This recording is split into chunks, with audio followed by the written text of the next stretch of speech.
First off, like I said, it'd be crazy that we get some of these interviews. This one, I really wanted to happen. For those who don't know, we have, from the YSL case, somebody has been all over the news and internet lately. Judge Glanville, what's going on with you, brother? Thanks for having me. I mean, it's a lot going on. This is a syndicated news show, right? Yes. There's a lot going on. And you know, I don't know if you know us down here, but we get right to the nitty gritty of it all. Okay. With this case you got going on with Young Thug and Jeffrey, if we don't want to, Williams, yes, we want to call. I don't like to really call nobody out their name. Right. So now, first of all, tell us a little bit about yourself. Well, you know, I was appointed to Superior Court many years ago, and I've always been held in the most high esteem. When they asked me to be, you know, a referee and arbitrator for this trial, I agreed because I don't take any position. I hold the tenets of the law in high regard. With some saying that it's like a mockery down there in your court. The defense is making a mockery. They are. Some would say it's the prosecution. The prosecution are doing their job, and I'm not pro-prosecution. I'm not pro-defense. I don't consider all the defense counsel my ops. Bruh. Some I do. I said, hold up, wait a minute. But when I started this trial, I give everybody equal footing. You know, I can have my personal opinions. I think they did it, but I don't let that go and infect the jury. You know, I keep that to myself. I don't tweet that. I don't text that. I don't say anything. I don't even mumble that in my own home. I just keep it right here in the noodle. Bruh.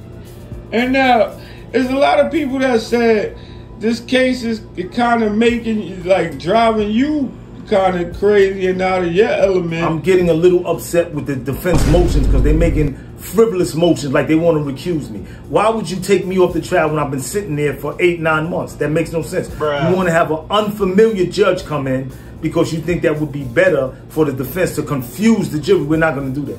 We're not going to do that. And so now, do you feel like you were right to try to lock up Young Thug's lawyer? Listen, Brian Steele, he's making a mockery of the court. He comes into the court and he's making applications based on confidential information that he should have never had access to. So I just asked him a simple question and he refused to answer the question. When you do that by law, you can be held in contempt of court. I don't care who he brings in to argue in his defense. He committed that on camera. If they're lucky, I didn't lock all the defense counsels up for joining in on the motion with him. But I didn't want to do that because I want everybody to have their day in court. And I don't want to deny anybody the right to their own counsel. That's why I didn't do it. But they were all out of line. And so now we could personally ask you, how do you think this case is going? I don't really want to, because I hope the jury's not watching this. I think the prosecution are really proving their case. When the defense goes, we'll see what the defense had to say. But if I had to put it on a scale, I see the prosecution up here and the defense down here. You don't have a lot of people coming and pointing fingers at people unless rightfully so. So that's how I think about it. And so now, so it does sound like what people are saying is correct. That you're biased. I'm not biased. I'm not biased. I'm saying the prosecution has put their case forth, and that's what I've heard so far. I haven't heard in the defense's case, so what do you want me to say? That they look innocent when all I hear is people saying that they're guilty? I said, wait a minute, wait a minute. Well, you know, and now, before we get you out of here, because we know you can't really talk too much and then say a lot about the case. Certain aspects are confidential. So now, bruh, I want to say, I don't know if I've ever really seen like a judge, you know, like out of his, but we didn't even know you guys had like different color robes and things of that nature. Definitely. We wear a lot of different robes, you know. See, like Bruce, right, Cut 'em Loose Bruce used to say, I know y'all familiar with him up in New York. Listen, man, you know, you're only good as your last robe. So I keep a bunch of different robes. And I want to make sure I say about my colleague, Fanny, I don't like them calling out her name. Her name is Fanny with an F-A-N-Y, not the fat Fanny, F-A-N-N-Y. It's F-A-N-I. They keep calling her Fanny and spelling her name wrong like she got a fat hymen. Stop doing that. It's disrespectful.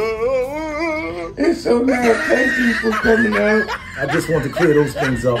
And listen, look at the rest of the trial. And if they're proven innocent, I'll be the first one to congratulate the defense. But if they're proven guilty, I'm throwing the book at them. Oh! Thank you for coming out and talking with us.